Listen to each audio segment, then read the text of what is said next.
Seguimos con nuestro tema del Dharma, que ya vimos la primera vez el propósito de vida, la diversidad del Dharma, y ahora nos toca la gran ley. La evolución del universo impulsa el crecimiento espiritual. Entonces ahora veremos cómo el universo va impulsando la vida en todas las semillas y en todos los reinos.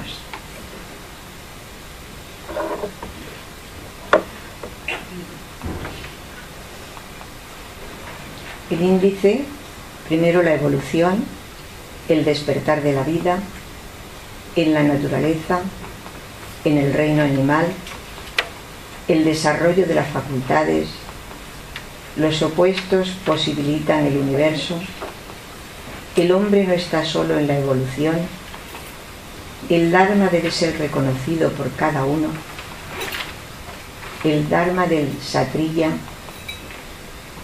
las diferencias del Dharma en el Brahman, la tolerancia y la bibliografía. El origen de la vida, la evolución. El germen vital viene a ser, por la evolución, la imagen perfecta de Dios. Eso ya lo vimos en las anteriores conferencias, si recordáis. Hemos visto que la única representación posible de Dios está en la totalidad de los numerosos objetos que constituyen el universo, y que el individuo solamente alcanzará la perfección si desempeña de una manera completa su papel particular en el formidable conjunto.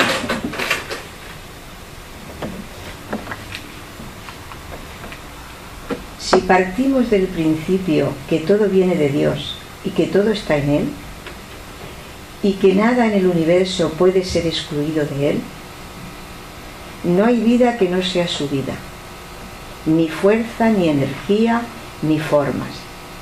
Todo es el resultado de sus pensamientos. Este es el principio de que debemos partir, atreviéndonos a aceptar todo lo que Él implica y admitiendo todas sus consecuencias. Isvara, en el Bhagavad Gita 10.39, nada hay animado o inanimado que pueda existir privado de mí, nos dice. Yo soy también el esplendor de las cosas espléndidas, en 10.36 del Bhagavad Gita.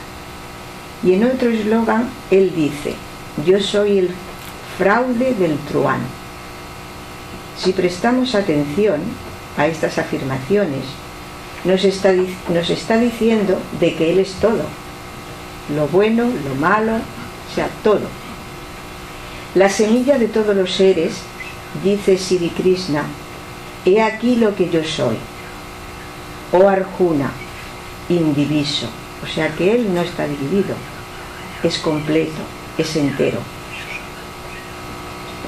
Y de su propia sustancia hace nacer el universo.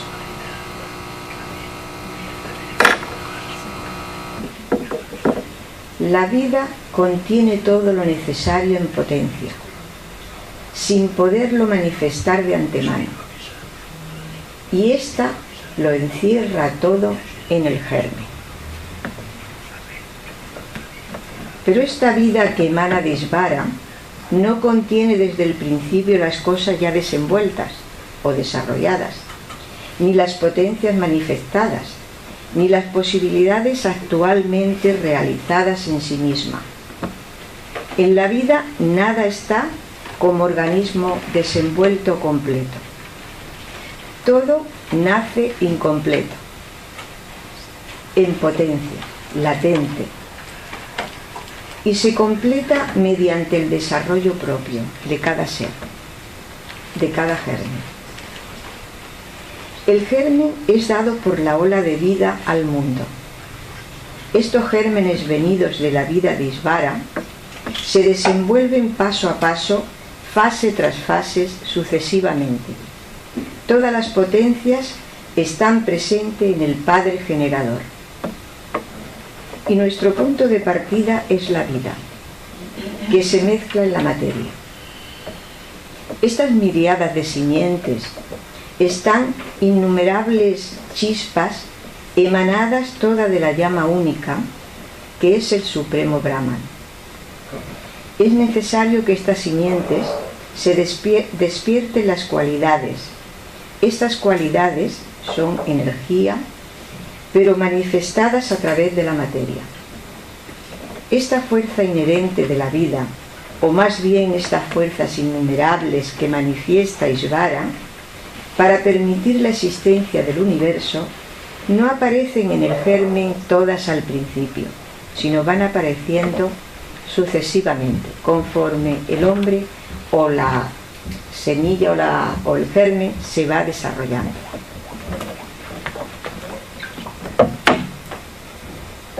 Este germen contiene todas las posibilidades en el estado de posibilidad, pero nada todavía manifestado. Debe evolucionar en la vida, elevándose de nivel a nivel, del más bajo al más alto, hasta que sea capaz de alcanzar la misma conciencia de Ishvara, o sea, hasta que volvamos a donde hemos salido. El despertar de la vida. Es preciso que la vida se despierte, pero ¿cómo?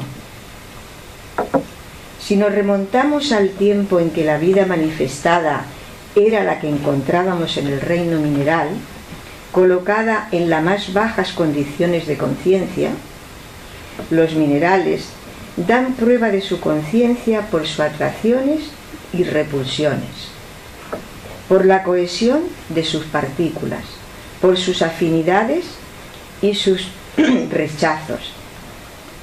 Pero no presentan nada de esta conciencia que se conoce, que nosotros llamamos el yo y el no yo. ¿Cómo empiezan a tomar conciencia estos minerales? Podrán entrar en actividad en la esencia interior, por los golpes y las vibraciones. La vida es excitada a la acción del contacto de las vibraciones exteriores.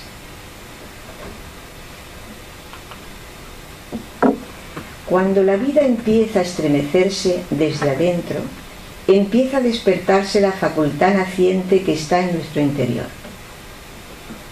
Estas miriadas de semillas de vida todavía inconscientes, envueltas en la materia, son lanzadas unas contra otras por la naturaleza, por los innumerables medios que ésta se sirve. Las formas se entrechocan y quebrantan.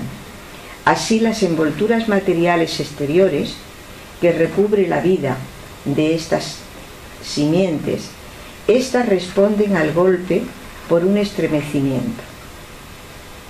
Poco importa la naturaleza de los golpes. Es preciso, ante todo, que sean violentos. Toda experiencia es útil en lo manifestado. Todo lo que toca a la envoltura con bastante energía, para despertarla, produce un estremecimiento. Es la respuesta que la vida interior envía hacia afuera. Así se alcanza un grado más de desenvolvimiento. La ciencia ha descubierto hace muy poco que en la piedra han encontrado un latido parecido al latido de nuestro corazón. Esto demuestra para ellos de que la piedra es un ser vivo, porque siempre se había pensado que los minerales eran seres inertes que ni padecían ni sentían. Pero en la Catedral de Sevilla, cuando estuvieron arreglándola porque la piedra se enfermó, pusieron sensores informáticos para estudiarla y poder saber qué es lo que le pasaba y cómo poder regenerarla. Y entonces los sensores detectaron un latido en la piedra. O sea que se dieron cuenta de que la piedra había algo que latía, había algo de vida. No es la vida humana, pero es una especie de vida, ¿no? Estas experiencias se suceden en el reino mineral y en el reino vegetal. Pero la naturaleza no es más que la vestimenta de Dios, su manifestación más baja en el plano material.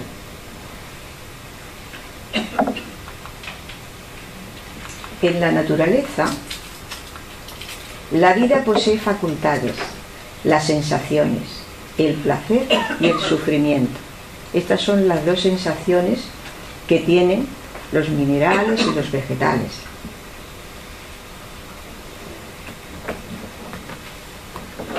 Comprendido esto, llegamos a la elaboración de las facultades, y es aquí donde comenzamos verdaderamente nuestra evolución, cuando empiezan a desenvolverse las facultades.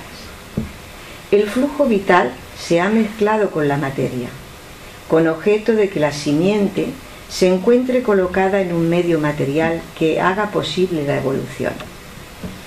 Cuando llegamos al principio de la germinación, es cuando comienza la dificultad en el mundo vegetal.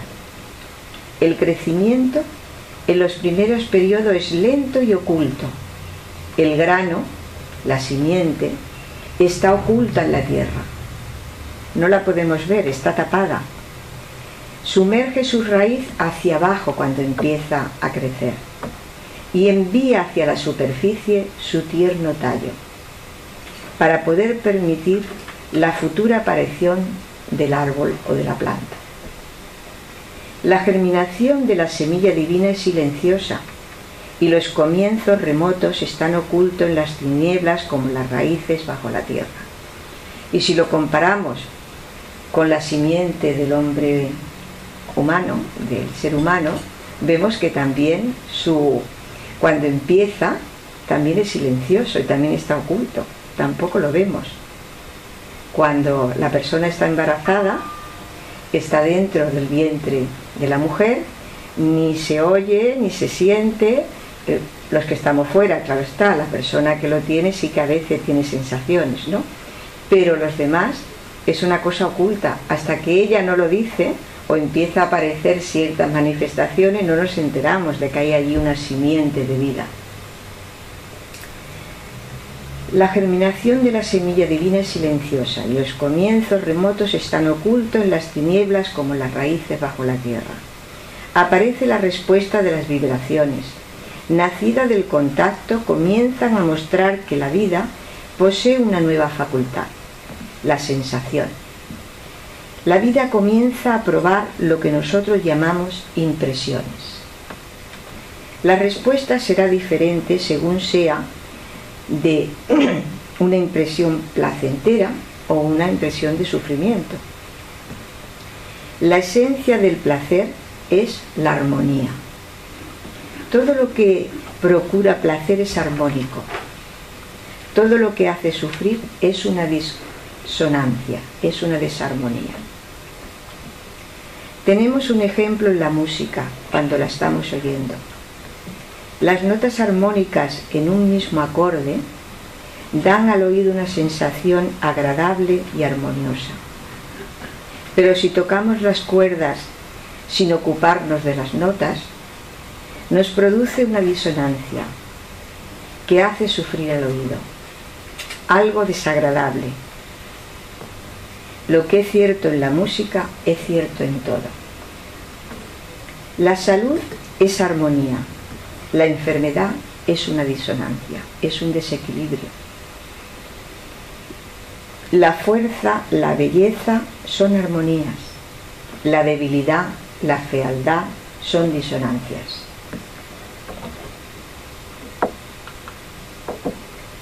Después aparece el deseo, o sea, después del placer, del sufrimiento, aparece el deseo. La corriente de vida que nos viene de fuera constituye lo que llamamos el deseo. Por consiguiente, el placer es la satisfacción del deseo. Y esta diferencia comienza a hacerse notar en el reino vegetal. La respuesta a las vibraciones armónicas es la dilatación. Y esta produce placer en la planta. Si el golpe es disonante, la vida le responde con una disonancia, siendo rechazada. Y si esta retención encuentra una causa de sufrimiento.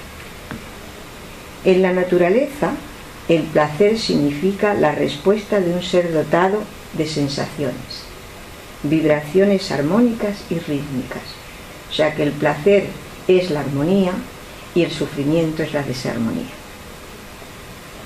El sufrimiento significa las respuestas a vibraciones disonantes y no arrítmicas.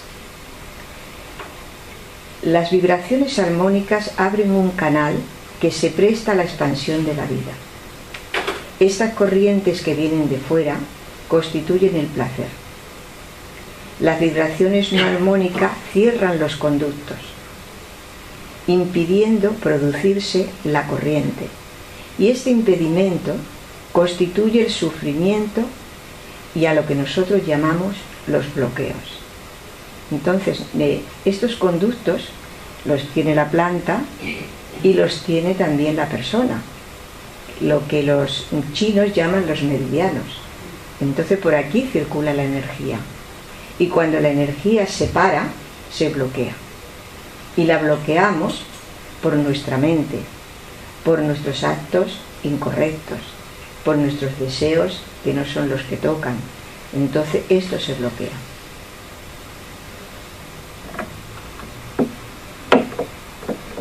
¿Cómo aprendemos la diferencia entre estos dos aspectos, del placer y del sufrimiento?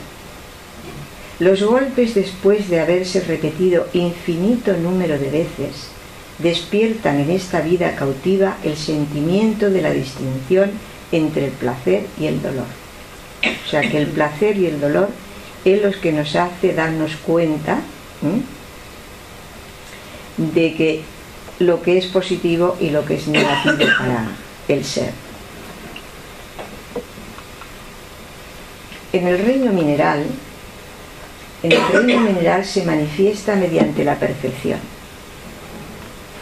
La sensibilidad al placer y al dolor es grande en este caso y aparece en germen la facultad de establecer relaciones entre los objetos y las sensaciones. Nosotros la llamamos percepción. ¿Qué significa esta palabra, percepción? Es la sensación interior que resulta de una impresión material, hecha en nuestros sentidos. Comprender o conocer algo o penetrar algo. También es la manera en la que el cerebro de un organismo interpreta los estímulos sensoriales que recibe a través de los sentidos, para formar una impresión consciente de la realidad física de su entorno.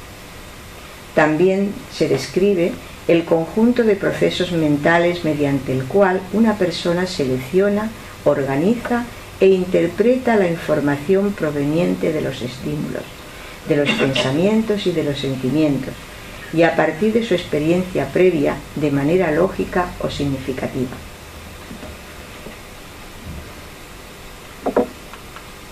¿Qué es lo que le impulsa a la acción al animal? El deseo imperioso de librarse de una sensación desagradable.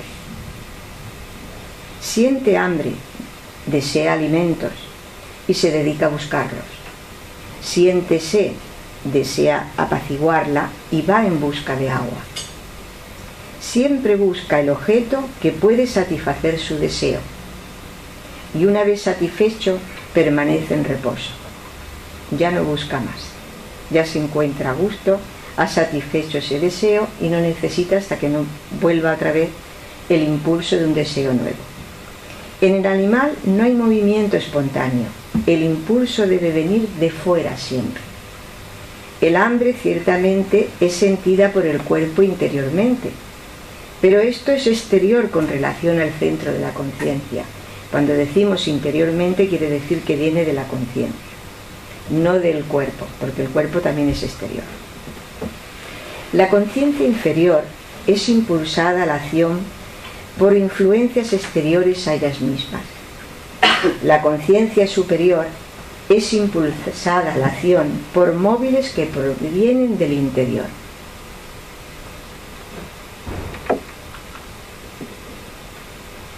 ¿Y al hombre qué le impulsa a la acción? El deseo imperioso, al hombre le impulsa a la acción. Si empezamos por el salvaje, por el hombre salvaje, vemos que la satisfacción del deseo es la ley de su progreso.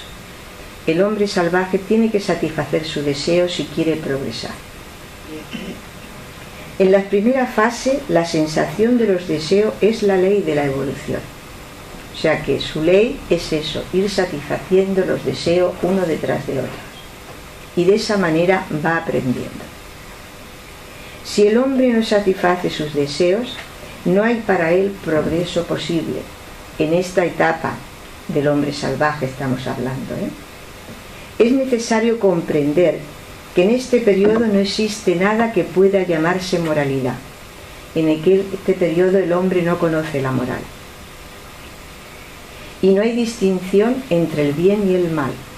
Para él todo está bien.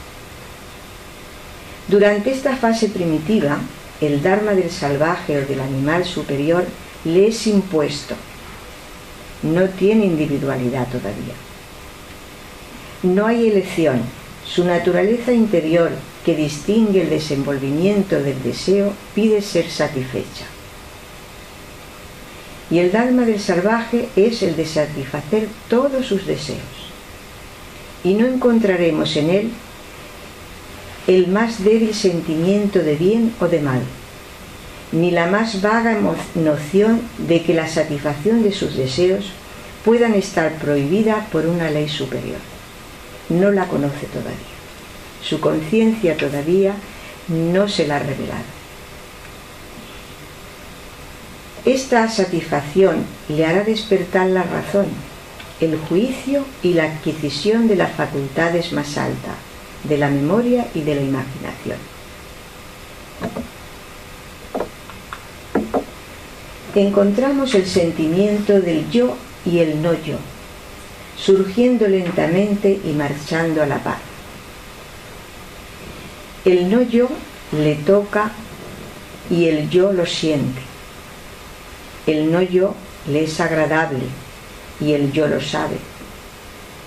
El no yo le hace sufrir y el yo experimenta el dolor.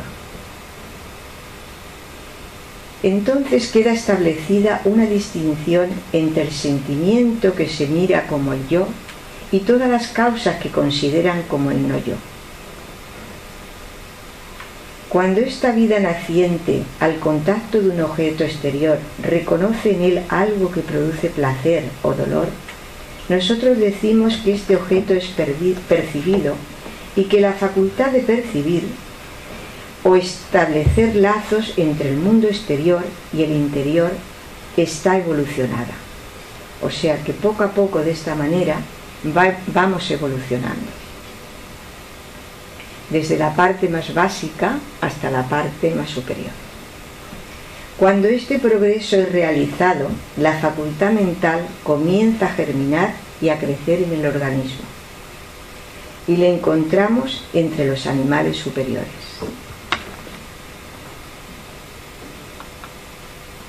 El desarrollo de las facultades. Ya estamos en los animales superiores, en el hombre. Nace la inteligencia y la raíz de la propia conciencia comienza a desenvolverse. El intelecto y el deseo se entrelazan y la esperanza conduce a una nueva cualidad, manifestarse en germen. Dicho de otra forma, se crea un centro hacia el cual todo converge, desde fuera y desde el cual todo diverge hacia el exterior. Recordáis que las vibraciones se repetían y esta repetición produce ahora resultados más rápidos. Conduce a percibir los objetos agradables y por ello permite alcanzar el grado siguiente de evolución. La esperanza del placer existe antes de que el contacto tenga lugar. Se reconoce en el objeto lo que ya ha dado placer y se espera la repetición. Ya tiene memoria el ser. Entonces ya espera que cuando le venga ese deseo le puede venir el placer. Esta esperanza es el primer signo de la memoria y el comienzo de la imaginación. Cuando existe el reconocimiento del objeto y de la esperanza del placer que le acompañará, deseamos la vuelta de este objeto. O sea, deseamos que se repita aquella sensación de placer. Nace una oleada de deseo, de aspiración hacia él, o sea, hacia el objeto, que le procura impresiones agradables. De este modo, multiplica el hombre en sí los deseos activos. Él desea el placer impulsado por el intelecto. La conciencia inferior es impulsada a la acción por influencias exteriores a ella misma. Pero más tarde se va realizando el cambio. La conciencia superior es impulsada a la acción por móviles que provienen del interior, de nuestro Dios interno. Estudiando al salvaje vemos que la satisfacción del deseo es la ley de su progreso. Cuán extraño nos parece esto a muchos de nosotros. El Manú dijo: tratar de librarse de los deseos satisfaciéndolos es pretender extinguir el fuego con manteca derretida. Pero claro, esto lo dice cuando ya el hombre tiene otro nivel de conciencia. Ya entonces su conciencia le está diciendo que eso que estaba haciendo en aquel tiempo era correcto, pero en este ya no. Es preciso transformar absolutamente el deseo. Ahora aquí ya nos pide la transformación, no nos pide que lo experimentemos, sino que lo transformemos. Esto es realmente verdadero, pero solamente cuando el hombre alcanza un cierto grado de evolución y lo descubre mediante las experiencias y repitiéndolas continuamente. La experiencia es la ley de la vida y del progreso en el hombre. Sin acumular experiencias de todas clases, el hombre no puede saber que vive en un mundo sometido a la ley. Esta tiene dos formas de hablar al hombre: por medio del placer, cuando ella es observada, y por medio del dolor, cuando es violada. Si en esta fase poco avanzada los hombres no experimentaran todas las clases de experiencia, no llegaríamos a conseguir nuestra evolución. ¿Cómo conocerían la existencia de la ley? Experimentando. Sin su experimentación sería imposible. No llegaríamos a establecer una distinción entre el bien y el mal sin haber tenido dicho aprendizaje. O sea que el aprendizaje es imprescindible, y para el aprendizaje es imprescindible la experimentación.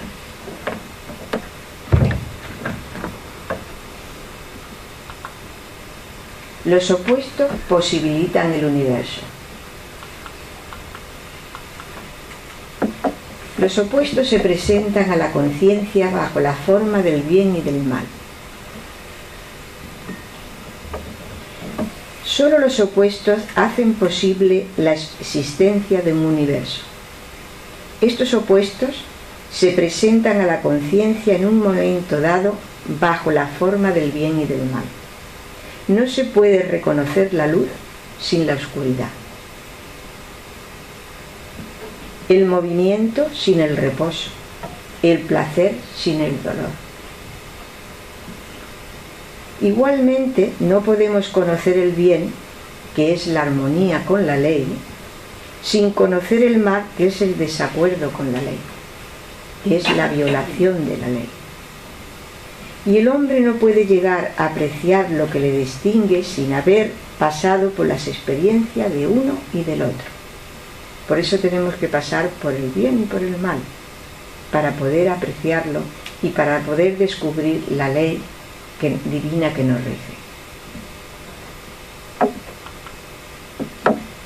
Estos son los que definen los periodos más avanzados de la evolución humana. el hombre ha llegado a un cierto grado de discernimiento. Abandonado a sí mismo de un modo absoluto, él llegará con el tiempo a reconocer que ciertas cosas le son favorables, le fortifican, le exaltan sus vidas, mientras que otros le debilitan y disminuyen su fortaleza. Así es como va descubriendo poco a poco todo. La experiencia le enseñará todo esto. Será su maestra y identificará el sentimiento agradable que exalta la vida con el bien y el sentimiento doloroso que la disminuye con el mal. Así llegará a deducir que toda la felicidad y todo progreso tiene sus orígenes en la obediencia de la ley. Llegamos a concluir que toda felicidad, todo progreso, tiene su origen en la obediencia de la ley. Pero esta inteligencia naciente necesita mucho tiempo para comparar entre sí las experiencias agradables y dolorosas. Al principio le han dado placer, pero al llegar al exceso le causa dolor. Y de aquí deduce y comprende que el principio de la ley. Pero ha de pasar mucho tiempo para conseguir esto. Pero por esta deducción llegamos, no solo nosotros, pero esta deducción no llegamos solos por nuestros propios medios, sino tenemos ayuda. Y ahora veremos, el hombre no está solo en la evolución. De los mundos pasados vienen ciertas inteligencias de una evolución más alta que la suya, los maestros, que vienen a ayudar a nuestro desarrollo. De estos mundos, a enseñarle la existencia de una ley que impone las condiciones de su evolución y que aumentará su bienestar, su inteligencia y su fuerza.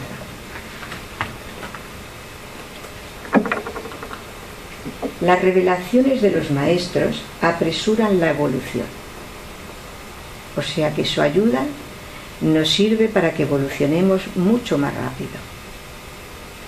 En realidad, la revelación que proviene de la boca de un maestro apresura la evolución en lugar de quedar entregada a las lentas enseñanzas de la experiencia. El hombre encuentra en las palabras de un superior y en la expresión de la ley una ayuda a su desenvolvimiento. El maestro dice a esta inteligencia: si matas a este hombre, cometerás una acción que yo prohíbo, por autoridad divina. Esta acción es mala y te hará desgraciado. Y continúa: es bueno socorrer a los que mueren de hambre. Este hambriento es tu hermano, aliméntalo, no le dejes morir de hambre, comparte con él lo que tú posees. Esta acción es buena, y si tú obedeces a esta ley, te encontrarás bien. La recompensa se ofrece para atraer a la inteligencia naciente hacia el bien, y los castigos y las amenazas para separarlos del mal. La prosperidad terrestre está asociada a la obediencia de la ley y el infortunio a su transgresión. El hombre puede aprender que ciertos géneros de acción retardan la evolución y otros la aceleran. Es para la inteligencia un inmenso estimulante. Esta declaración de ley nos dice que la desgracia es la consecuencia de lo que el precepto prohíbe y la dicha es la consecuencia de lo que la providencia ordena.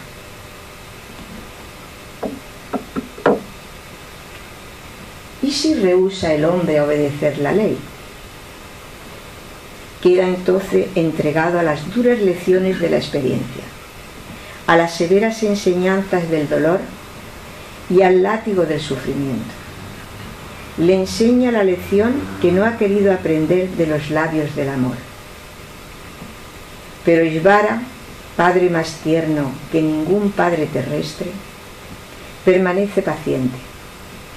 Está en él y le instruye, de la única manera que este alma consciente acepta y se da cuenta.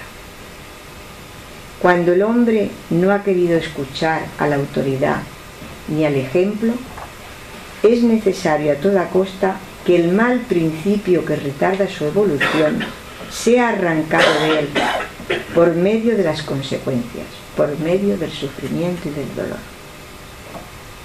Si rehúsa instruirse por la dulzura, por el amor, se instruirá por el dolor y por las experiencias.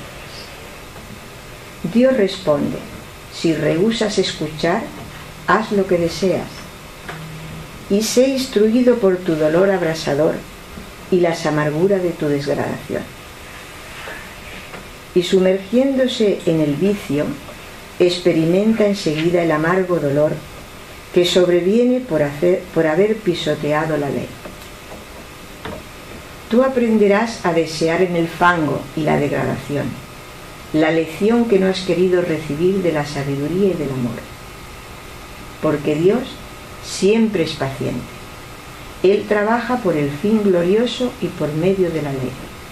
Nos hace emprender caminos dolorosos y tortuosos cuando no queremos seguir los caminos llanos y rectos.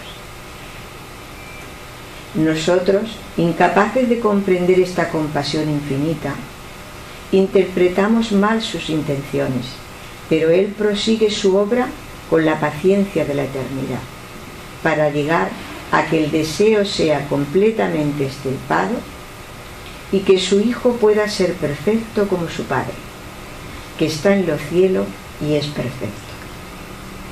El hombre, destinado a ser la imagen de su Padre, refleja en sí mismo el yo, con el cual es uno y del cual emana. Abordando el periodo siguiente, hay en él ciertas grandes leyes de desenvolvimiento que son generales. Cada nación tiene una idea especial de la moralidad, según su nivel de evolución, porque no todas las naciones tienen el mismo nivel, y ya lo podemos ver hoy día. A nivel internacional no hay el mismo nivel de evolución en los pueblos africanos que en la India, que en Europa, que en América, que en Sudamérica. O sea, el nivel es completamente distinto. Por lo tanto, cada país, cada nación se crea su moral. Pero muy pocos saben cómo esta idea se ha formado y cuáles son sus puntos débiles. El Dharma debe ser reconocido por cada uno. El primer Dharma es el del servicio.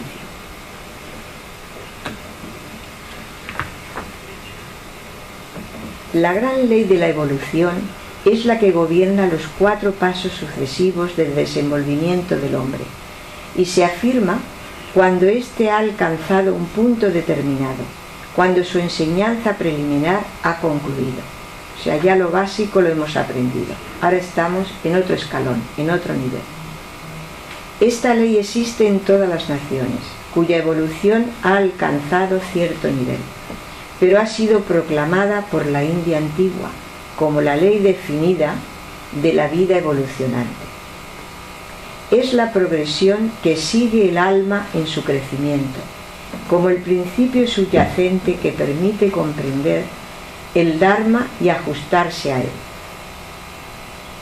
Cualquier país en que las almas hayan nacido, desde el momento en que han dejado tras ella los periodos preliminares, su naturaleza interior exige que sean sometidas a la disciplina del servicio y que adquiera sirviendo las cualidades necesarias para su crecimiento. O sea que el servicio es el principal instrumento para nuestra evolución. La falta de actuar con independencia queda ahora muy restringida en las primeras etapas. En este periodo relativamente poco avanzado, hay más tendencia a ceder a los impulsos exteriores, a los deseos, que se manifiestan a manifestar un juicio emanado del interior. En esta clase vemos a aquellos que se relacionan con el tipo del sirviente, o sea, los rasgos de la naturaleza interior determinan el grado de desenvolvimiento de esta alma y le imprimen el sello de una de las grandes divisiones naturales. Cuando la facultad de iniciación es débil, la razón pobre y poco desenvuelta, el yo inconsciente y sus altos destinos, e influenciado sobre todo por los deseos, entonces el dharma de este hombre es servir. Y solamente por el cumplimiento de este dharma, la ley evolutiva lo llevará a la perfección. O sea, no tiene que saber ninguna cosa más. Con que haga bien el servicio, el trabajo que le ha tocado en esta vida, ya consigue evolucionar cuando estamos en la primera etapa de la humanidad. Este hombre del que estamos hablando es el Sudra.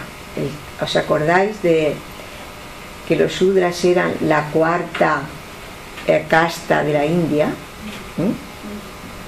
Cualquiera que sea el nombre que se le dé en diferentes países. En la India se le decía Sudra. Aquí son las castas, o sea, los seres que están a un nivel más bajo de evolución y de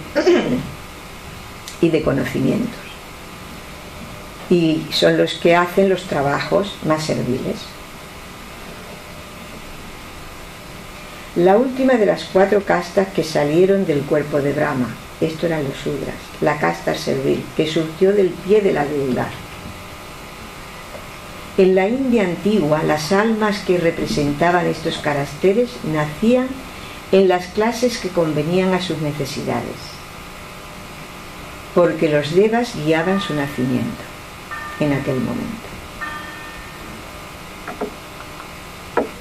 ¿Cuál es en este periodo la ley del crecimiento? La obediencia, la devoción y la fidelidad. O sea que en los Sudras, en los seres más serviles, en los trabajos más serviles de la humanidad, las personas con menos conocimiento, con menos sabiduría, solamente tienen que practicar la obediencia, la devoción y la fidelidad a su autoridad. La obediencia porque el juicio no está desarrollado. El hombre que tiene por dharma el servicio debe obedecer ciegamente a quien sirve. No le corresponde discutir sus órdenes, las órdenes de su superior, ni examinar si las acciones que se le exigen son sabias o son erróneas. Ha recibido una orden y su dharma es obedecer. Es para él la única manera de instruirse. Su inteligencia no llega más, por eso no tiene discernimiento. Tiene que obedecer lo que le dicen. Por ejemplo, en el ejército, si cada soldado sometiese a su juicio personal las órdenes del general y la pusiera en cuestión y pensara, pero bueno, este señor que nos está mandando, pues yo no creo que esto tengamos que hacerlo, pues lo voy a hacer de otra manera. Entonces esto no está bien, porque a mi modo de ver hay otro lugar donde yo sería más útil, puede pensar el soldado. ¿Y en qué se convertiría el ejército? En un desastre. Es un desastre. El soldado sería fusilado por desobedecer, porque su deber es la obediencia. Entonces, los que han de vivir este dharma es servir, en cualquier que sea el lugar de su nacimiento. Y serán afortunados si el karma los coloca en una posición en que la disciplina pueda formarlos, o sea, que puedan recibir alguna formación. Así el hombre aprende a prepararse para el grado siguiente, en esta etapa. El deber de todos, aquellos cuya posición les confiere autoridad, es recordar que el dharma de un sudra o de un subalterno, diríamos aquí en el mundo occidental, queda cumplido con él si es obediente y fiel a su Señor. O sea que solamente con eso ya su karma está cumplido, bien hecho, y su dharma también. y no esperar que un hombre que está en este grado de evolución manifieste virtudes más altas. O sea que no podemos exigirle a una persona que no tiene los conocimientos, que no tiene la evolución que tenemos nosotros, por ejemplo, que haga lo mismo que nosotros, porque él no tiene los mismos medios. Él no está preparado todavía para hacer ese tipo de acciones. Pedirle serenidad en los sufrimientos, pureza de pensamiento y el poder de soportar las privaciones sin murmurar sería exigirle demasiado. O sea que tenemos que escucharle si se queja, porque tiene el deber de quejarse. Él no lo entiende y como no lo entiende se queja. Y con eso no cometen ningún error. Si en nosotros mismos estas cualidades están con frecuencias ausentes, ¿cómo esperar encontrarla en los que llamamos clases inferiores? O sea, si nosotros a veces nos cuesta mucho cumplir con la ley y sabemos lo que tenemos que hacer, ¿cómo se lo vamos a exigir a una persona que no ha tenido los conocimientos que nos han llegado a nosotros? El deber del superior es manifestar virtudes superiores, dar ejemplo, es su deber, no exigir.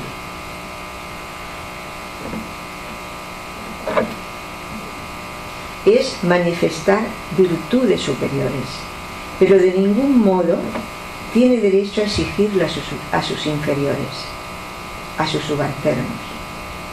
Si el servidor da prueba de fidelidad y obediencia, su dharma está perfectamente cumplido y sus otras faltas deberán ser no castigadas, sino indicadas con dulzura por el superior, guiados con amor, porque haciéndolo así instruye a este alma joven, porque en esta etapa es un alma joven. Diríamos que es el alma del niño, comparándolo con la infancia, la madurez. El alma del niño deberá ser guiada con dulzura por el sendero. Su desarrollo no debe ser detenido por nuestras durezas, como suceden generalmente. El alma del niño no se refiere a un niño, sino a un adulto que su alma todavía es infantil. La misión del alma es desarrollar todas las cualidades que estén maduras en cada momento. Estas florecerán llevando el género de vida exigido por la naturaleza interior. El alma, habiendo aprendido estas lecciones en muchos nacimientos, se va aproximando al periodo siguiente, durante el cual debe aprender a ejercer por primera vez el poder para la adquisición de la riqueza, en el que adquirir riqueza es un mérito. Y cuando la adquirimos, tenemos unas obligaciones. El espíritu de justicia, la equidad en sus relaciones con otros, la facultad de no dejarse desviar de su objeto por simples razones de sentimiento, el desenvolvimiento de cualidades como la astucia, la perspicacia, sabiendo mantener el equilibrio, la balanza entre los deberes contradictorios. La frugalidad, que es la moderación, la ausencia de despilfarro. O sea que si acumulamos riqueza tenemos la obligación de no despilfarrar, porque no nos la dan para que nosotros despilfarremos, sino para que podamos cumplir nuestro dharma de una manera correcta. La regla de exigir a cada servidor el servicio que debe prestar y pagarle su salario justo. O sea que esta persona superior al sirviente debe exigirle que su trabajo sea el correcto y debe pagarle el salario justo, no más ni menos de lo que le corresponde. Estos son los rasgos más salientes que preparan para un desarrollo más avanzado y hacen nacer las cualidades necesarias que contribuirán a la perfección futura. El dharma de un Vaisya es acumular con energía, gastar con cuidado, con discernimiento y liberalidad.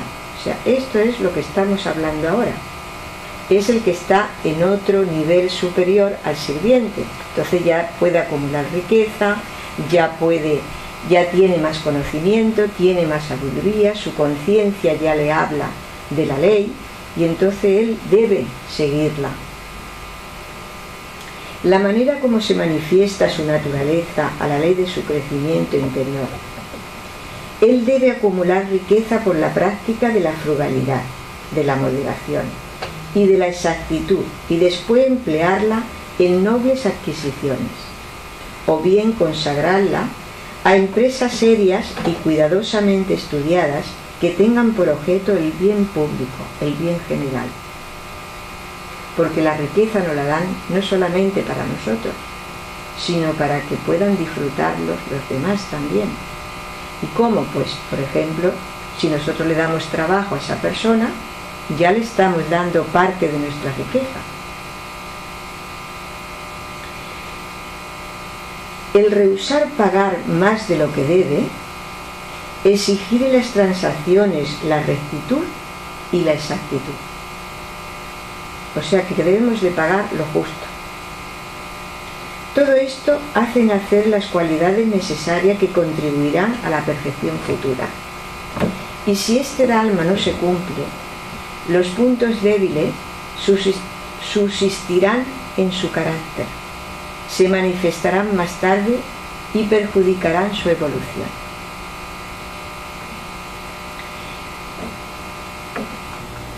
El Dharma del Kshatriya. Seguimos. Los reyes y guerreros, la lucha en que la naturaleza interior es combativa, agresiva, sabiendo mantenerse en su puesto y pronta a defender a cada uno en el ejercicio de sus derechos. Esto nos lleva al grado siguiente de evolución, la evolución de los reyes y de los guerreros. El valor, la intrepidez, la generosidad magnífica, el sacrificio de la vida en la defensa de los débiles y el cumplimiento de los deberes personales, tal es el Dharma del Kshatriya. O sea, estas son las virtudes que el Kshatriya debe practicar para conseguir que su Dharma sea perfecto. Su deber es proteger lo que le está confiado contra toda agresión exterior. Esto puede costarle la vida, pero poco importa. Debe cumplir con su deber. Su trabajo es proteger y guardar. Su fuerza debe servir de barrera entre el débil y el opresor, entre el ser indefenso y los que quieren pisotearlos. Tiene razón en hacer la guerra cuando le toca esa oportunidad y en luchar en la selva con las bestias feroces si se encuentran en esas experiencias. No comprendiendo lo que es la evolución ni lo que es la ley del crecimiento, nosotros nos espantamos de los errores de la guerra y nos vemos que es algo muy negativo y de mucho sufrimiento, muy doloroso para toda la humanidad. Pero los grandes rishis que lo han querido así saben que un alma débil jamás puede alcanzar la perfección. Entonces las almas débiles se encuentran con la experiencia de la guerra, porque es la experiencia que le dará la fortaleza para seguir su evolución. Si no llegan a comprender la ley del crecimiento, no podemos adquirir la fuerza sin el valor. Ni la firmeza ni el valor puede adquirirse sin afrontar el peligro, sin estar dispuesto a renunciar a la vida cuando el deber exige tal sacrificio.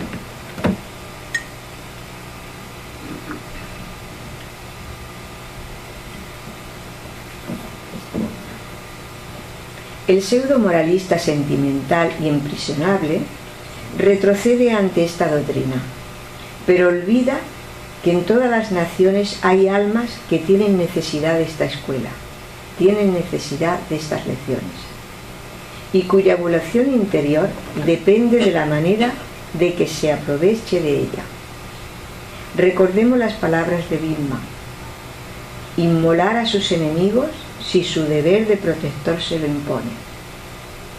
Igual que Arjuna, cuando Krishna le dice que tiene que luchar y que si tiene que matar por defender la ley. El cuerpo está destinado solo a ayudar la evolución de la vida interior. O sea que el cuerpo es un instrumento nada más. Y si hay que perderlo por el bien de la ley divina, hay que perderlo.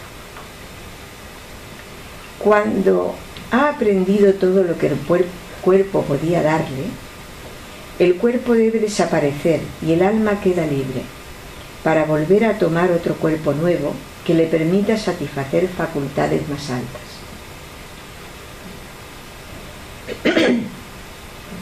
Cada muerte es una resurrección a una vida superior. Siempre la siguiente vida es mejor que la anterior que hemos tenido. Porque todo lo que hemos acumulado de conocimiento, de sabiduría, nos ayuda en la vida siguiente. El cuerpo en sí no es más que una vestidura. Perdón.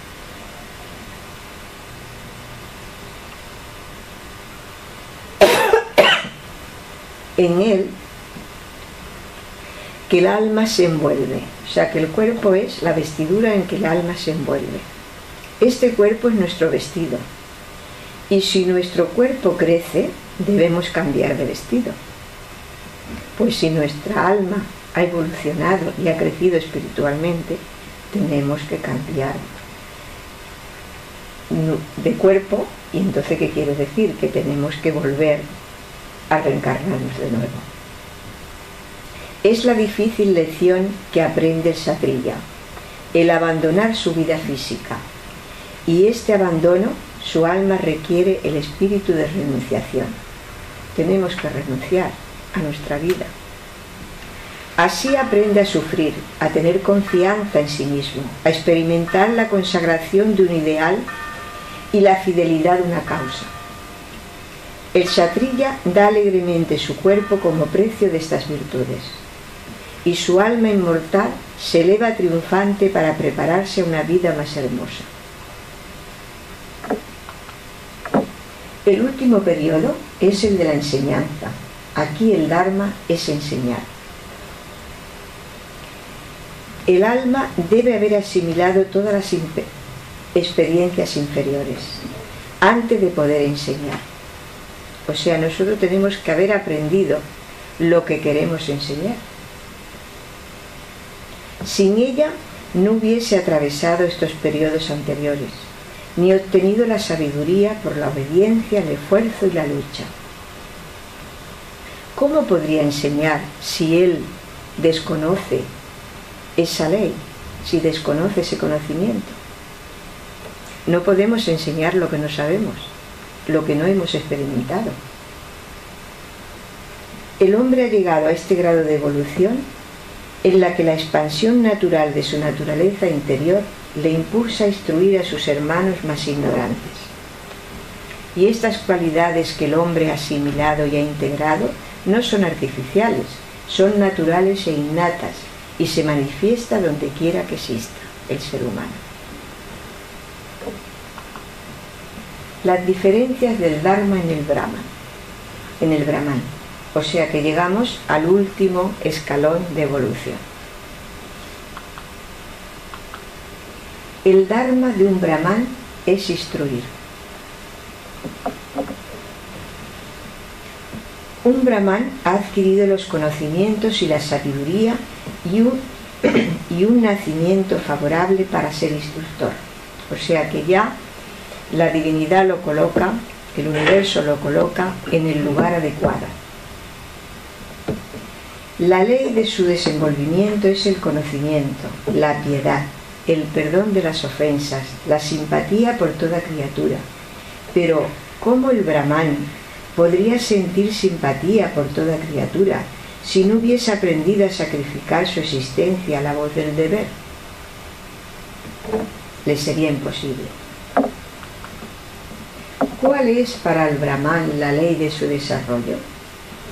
La ley de su desenvolvimiento no debe perder jamás el imperio sobre sí mismo. Jamás debe ser arrastrado, siempre debe dar prueba de dulzura, y de otra manera faltaría su dharma. Se trata de reconocer los derechos de las demás personas y aceptar los comportamientos distintos de los propios. La tolerancia se basa en la interacción de personas con distintas particularidades. Esto implica una disposición a evitar situaciones conflictivas y actuar de forma integradora. O sea que la tolerancia es una de las virtudes más importantes del Brahman y también una de las más importantes nuestras. Luego profundizaremos en ella. Por ello es una actitud fundamental para la vida en sociedad. No solo se trata de permitir lo que los demás digan o hagan, sino de reconocer y aceptar la individualidad y las diferencias de cada ser humano. Y esta constituye la base de la buena convivencia. El objetivo de este es la liberación. O sea, el objetivo del Brahman es llegar a la liberación. ¿Cuántas veces reaccionamos violentamente en lugar de corresponder con serenidad ante alguna situación provocadora? Si nos lo preguntamos, encontraríamos muchísimas. Pues practicar la tolerancia es buscar la armonía interior. O sea, que si queremos llegar a ser armónicos interiormente, tenemos que profundizar en esta cualidad. Los estallidos y la ansiedad solo generan agresión. Mantener una actitud paciente te lleva a un camino de tranquilidad y de buenas relaciones con los demás. Y después del estallido, nos invade el sentido de culpa por haber sido impulsivos y por haber perdido el control. Estas situaciones nos perjudican a nosotros mismos y lastimas a quien nos rodea. Así generamos un círculo vicioso de malestar, incomprensión y falta de tolerancia. ¿Cuántas veces decimos palabras hirientes sin pensar en el daño que causamos? ¿Cuántas veces descargamos nuestra frustración y negatividad en los otros? El error más grande que podemos cometer es priorizar nuestro ego herido ante los demás. Debemos recordar que todo lo que le damos, vuelve, y que la energía negativa que descargamos en los otros puede destruirlo. Porque todo lo que lanzamos da la vuelta y vuelve al sitio donde ha salido, donde ha surgido. Y entonces cuando llega, ya llega, como dice, aumentada, porque va recogiendo todas las vibraciones que son de su misma vibración. Y cuando llega a nosotros, nos destruye.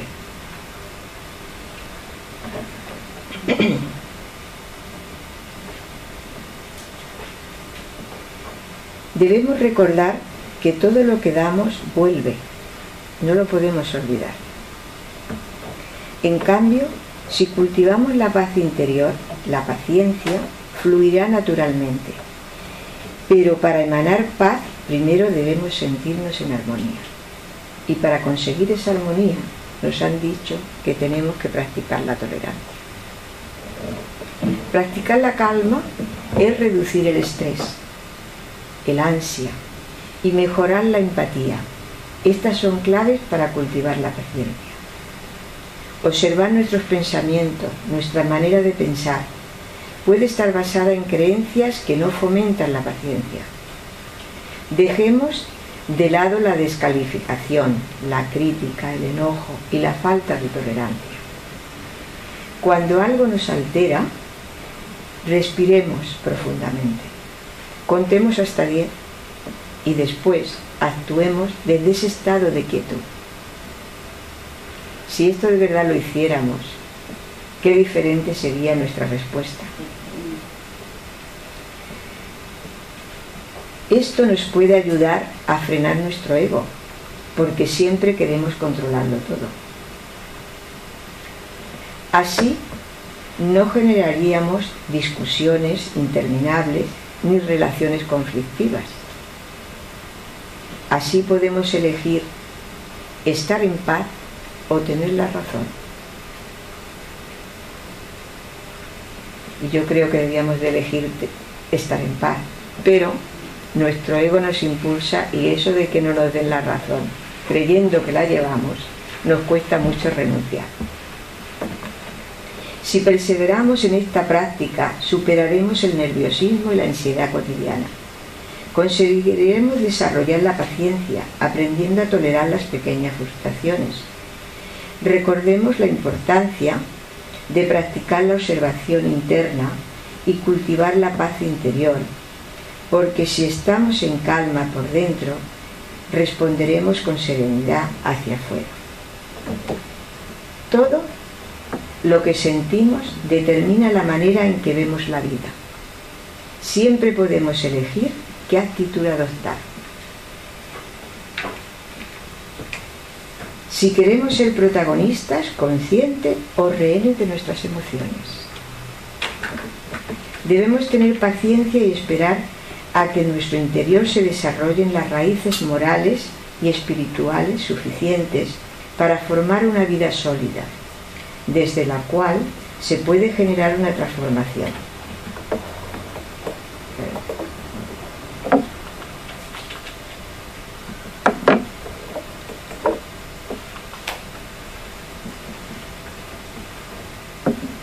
Y si aprendemos el significado del Dharma, podremos ser útiles al mundo.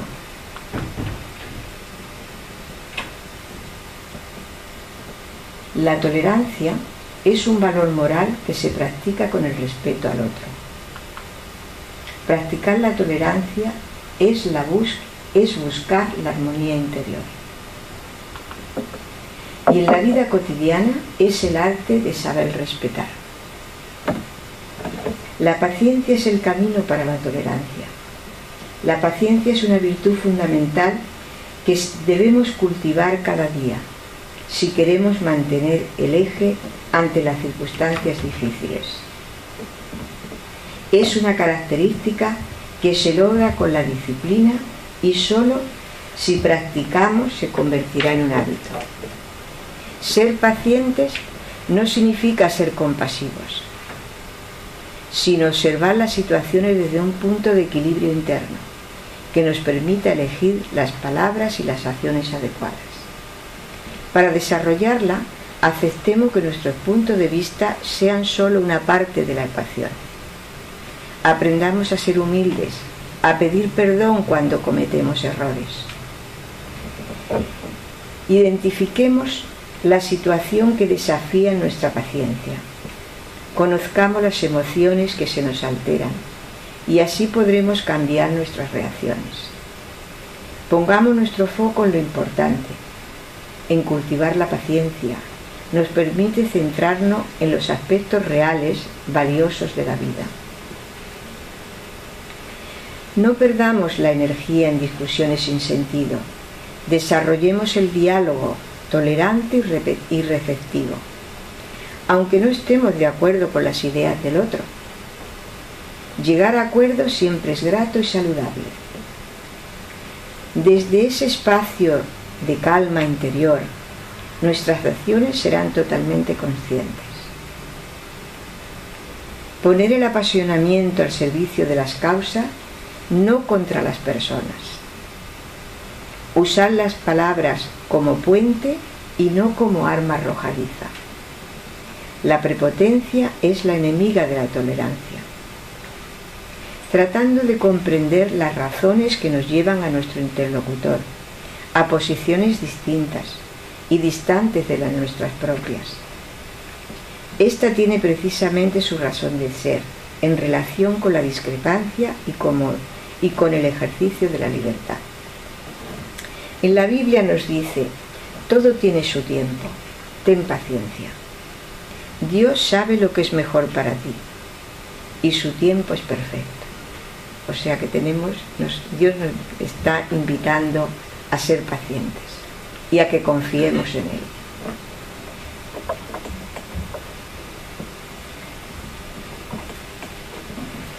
La ley del Dharma o propósito de vida es... Ahora vamos a hacer como un pequeño resumen en 3 líneas de todo lo que llevamos hasta ahora. O sea que todos venimos a la vida para cumplir un propósito y solamente nosotros podemos descubrirlo. Aquí, en el libro este de las meditaciones de la Carta de los Maestros, en el día que tocaba hoy, que son resúmenes de las cartas de los maestros, nos dice: la misión de la mujer es convertirse en la madre de futuros ocultistas, de aquellos que nacerán sin pecado. La redención y la salvación del mundo depende de la elevación de la mujer. Y hasta que la mujer no destruya las ataduras de su esclavitud sexual, a la que siempre ha estado sujeta, el mundo no tendrá un vislumbre de lo que ella es realmente y del lugar que le corresponde en la economía de la naturaleza. O sea, con esto no nos quiere decir solamente que tengamos que tener hijos, porque uno puede ser madre físicamente, biológicamente, o puede ser madre espiritualmente. Y cuando nosotros nos dedicamos a educar, a enseñar, a guiar a otras personas, estamos siendo también madres. O sea que fijaros, justamente hoy que tocaba esto, al leerlo digo, viene como anillo al dedo a lo que estamos trabajando. O sea que la misión de la mujer es convertirse en madre de los futuros ocultistas, de una manera o de otra. O sea que fijaros la responsabilidad que tenemos las mujeres. Lo sabíamos en la casa, porque en la casa sabemos que la responsabilidad la llevamos nosotras, y en la educación de los hijos, que también la mayoría de las veces la llevan las mujeres, que a veces nos quejamos, pero no tenemos por qué quejarnos, porque si lo hacemos mal nosotras, no otro. O sea que tenemos que descubrir nuestro Dharma, porque el Dharma de la mujer es muy importante para la evolución de la sociedad y de la humanidad.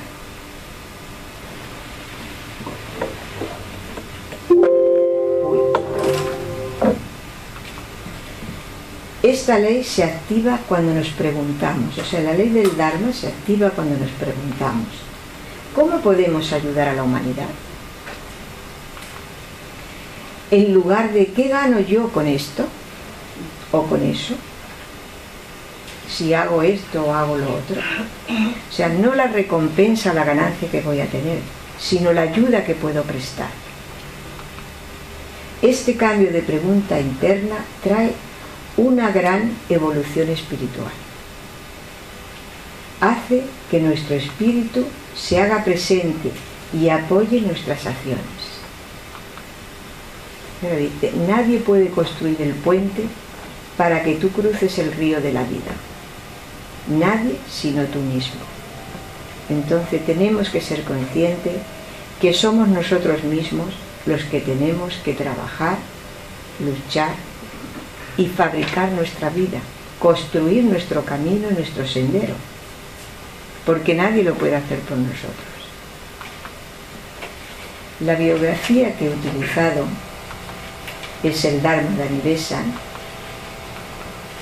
el Bhagavad Gita de J. Roviralta Borrell, los pilares del Dharma. Muchísimas gracias por vuestra asistencia y atención. Y ahora podemos quedarnos unos minutos en silencio y integrar algo de lo que nos haya tocado, de lo que hemos dicho que nos haya llegado.